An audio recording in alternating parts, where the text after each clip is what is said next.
Alright, ladies and gentlemen, I'm here on the channel for my last video for the night. I'm here to talk about the bucked up LA Bowl between the Washington Huskies and the Boise State Broncos, and then I'll have some NFL news and the latest injury updates to end the night here. So, been a busy day, man, with all these recaps, so got to my last one. This ball game here, Washington Huskies 38, Boise State 10, here to give my reaction. Really, that second quarter was kind of the deciding factor. I believe Desmond Williams Jr. threw 3 of his 4 touchdowns there in the second quarter. I believe he was done by the third quarter or fourth quarter, one of those quarters. They ran the ball really well with Jonah Coleman. He averaged 7 yards a carry. Jordan Washington ran the ball well. Their defense played really well. They forced 5 interceptions. They got 2 off of Maddox Madsen.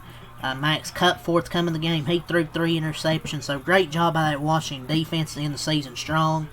Pretty good game by the offense as well with Desmond Williams Jr. And they end the year 9-4. Their run defense was pretty good as well. They held Dylan Riley to 34 yards third gains to 16 yards on 3.4 and 2 yards per carry. So really good job by the Washington defense in this one. So what a way to kick off bowl season, am I right? Max Cutforth coming in the game. He was 15 of 27, 202 yards, 1 touchdown. He threw 3 interceptions. And when he entered the game, Maddox Madsen, he was 7 of 16, 51 yards, no touchdowns, 2 interceptions. It's just Boise State had a really tough time trying to throw the ball, and they really couldn't run, so they kind of had no choice but to try and throw the ball, and that didn't work out. But credit to Washington, one of their best seasons, probably in a little bit. So, good way to end it with a bowl win. If you're a Husky fan, Desmond Williams or Damon, is that fucking say? Come on, Lord, Damon Williams, Demond. I don't know, 15 to 24, 215 yards. 4 touchdowns, no interceptions from Demond Williams Jr. So, perfect night from him in this one. Threw 3 of his 4 touchdown passes in the third quarter, while the defense had 5 interceptions. Denzel Boston, he caught a 78-yard touchdown pass, his first score, before Desmond Roebuck, Raiden Vines Bright, and Quentin Moore caught touchdown passes in this game as well. Oh, what is that? Oh, who's texting me? Coach Jed Finch, his Huskies had no players opt out of bowl participation from their Big Ten roster. It showed in their overwhelming performance over the Mountain West champions. They scored 38 consecutive points after yielding a field goal. On Boise State's opening drive, they gave up that field goal, but then after that, they outscored them 38-0. Jonah Coleman rushed for 86 yards and a touchdown in his final game at Washington, while Boston had 6 catches for 126 yards in what might be the junior stars farewell, but they dominated the LA Bowl's debut in the 5th and possibly final edition of the postseason game created in tandem with SoFi Stadium. Maddox Madsen had 2 interceptions and a 51-yard first half before sitting down for the Broncos, who dropped 0-3 in the bowl games following 3 straight conference titles under coach Spencer Danielson. Madsen wore a protective boot while watching the second half of his second game back from a month-long absence with a lower leg injury. Max Cutforth did do a little better, throwing 3 more interceptions, including 2 on consecutive plays. But yeah, the Huskies really broke out through the second when Boise State secondary left their best receiver running alone down the middle. 11th touchdown for Boston, 20th of his career. Yeah, takeaways, Boise State, neither Madsen nor Cutforth looked good, and their performance raises questions about their future under center. He could return for his senior year, while Cutforth wasn't exceptional in his late season opportunity. And I believe Boise State's now moving to the Big 12, or Big 10. Or they moved to the revamped Pac-12 for next season, with expectations of contending for a title, although their year begins with a non-conference goal against Oregon and Memphis. So Washington, the Big Ten won't get any easier, but they're fundamentally sound team. Fish said Friday he expects his team to contend for the college football playoff in 2026. We'll see about that. It just kind of depends on the recruiting, transfer portal. But yeah, Jonah Coleman had 12 runs, 85 yards, and a touchdown. Denzel Boston, 6 catches, 126 and a touchdown. Quentin Moore, 1 catch, 32 yards and a touchdown. Desmond Roebuck and Raiden Baines-Wright each had a touchdown on 1 catch. They had 3 in the first quarter, 21 in the second quarter, 7 in the third quarter, and 7 in the fourth quarter, and improved to 9-4 in their season. Receiving for Boise State, Chris Marshall, 5 catches, 97 yards. Latrell Caples, 5 catches, 70 yards. Matt Lauder, 5 catches, 37 yards and a touchdown. Chase Penry, 3 catches, 31 yards. Boise State had 3 in the first quarter, 0 in the second quarter, 0 in the third quarter, and 7 in the fourth quarter. To score 10 points and in their season had a 9-5 record. Colton Boomer, 1 of 1 on field goals, and Grady Gross, 1 of 1 on field goals. So you had 38-10 your final score. Washington whoops Boise State here, 38-10 to open up the bowl season. So that's all to say for this bowl game. So leave a like, comment, subscribe for more if you just tuned in for that. Let's get to the NFL news 10 tonight. Alright, so let's get to the NFL updates. So there was an article, an explanation of T.J. Watt's partially collapsed lung and the dry needling that caused it. So is this some medical malpractice? I guess, I don't know. Josh Allen and Haley Steinfeld announced they're expecting their first child.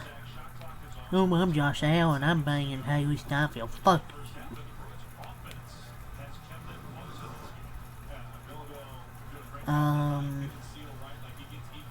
Lenore Sellers is nearing a deal to return to school for his redshirt junior in 2026. So once considered, I guess, a top QB prospect is staying at South Carolina. So now let's get to the injury updates and all that, yada yada. The Bears are optimistic about wide receiver Romeo Dunze, questionable with a foot injury, playing Sunday versus Cleveland, per sources. The Colts are activating Philip Rivers to their active roster from their practice squad, paving the way for him to make his first NFL start in 5 years Sunday at Seattle by signing into the active roster today. He will now go from being semifinals for this year's Pro Football Hall of Fame to not being eligible again until 2031. He's either throwing for 120 or for 350. And he's going to be starting it. Oh my lord, against this Seattle defense. Thoughts and prayers for you, Mr. Rivers. Dolphins running back Devin Achane is expected to play Monday versus Steelers per McDaniel, so they get back their running back. Colts official roster move signed Philip Rivers to the 53-man roster, placed Brady Smith on injured reserve. The Rams activated Tutu Atwell off injured reserve. Josh Jacobs, running back for the Packers, is questionable for Sunday due to a knee injury. They elevated Pierre Strong Jr. for Sunday's game against the Broncos. And Emmanuel Wilson was also added to the injury report and is questionable due to an illness.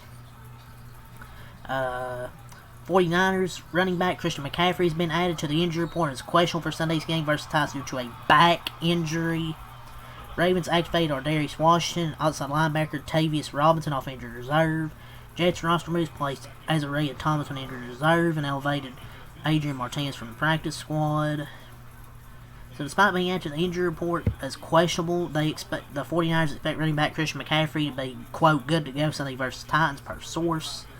Daniel Jones underwent surgery Tuesday in New York that is expected to sideline him for 6 to 8 months. So he's going to be out 6 to 8 months. The 49ers placed Brandon Ayuk on the reserve/left squad list, making him ineligible to return this season and raising questions about where he'll be next season. Patriots signed Ernest Jones, running back, to their 53-man roster, placed Terrell Jennings on injured reserve. Broncos made some roster moves. Commanders wide receiver Deebo Samuel listed as questionable for Sunday due to an illness as expected to play versus the Giants.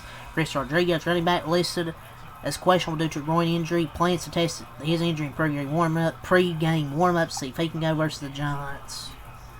Amari DeMarcado listed as questionable due to an ankle injury. He's expected to play versus the Texans. Devontae Adams listed as questionable for Sunday due to a hamstring injury. He's expected to play versus the Lions.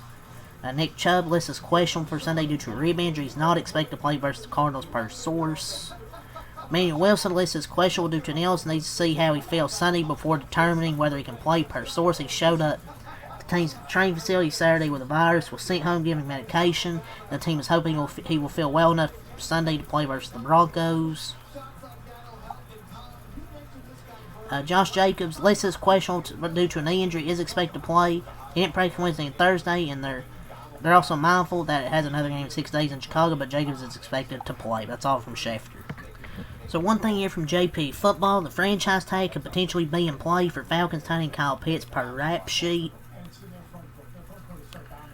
That's one thing here. There's another thing. The Commanders and star offensive tackle Laramie Tunsil are expected to discuss a contract extension this offseason, says to Sean Reed. So they're planning to bring back Laramie Tunsil. That's 2 little things there from JP Football. 2 little chicken nuggets. See if we got any more from Rappaport. We were talking about Nick Chubb, McCaffrey, Rodriguez.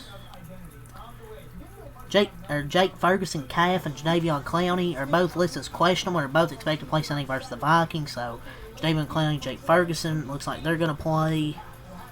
The Bears are placing Kyler Gordon groin on injured reserve, knocking him out for 4 games with the hopes he returns for the playoffs. Second hour stint for Gordon. Chicago signed C.J. Gardner-Johnson to fill the void. So there's that. Cowboys announced Trayvon Diggs will remain on the IR/DFR list today. He's officially out for tomorrow versus the Vikings.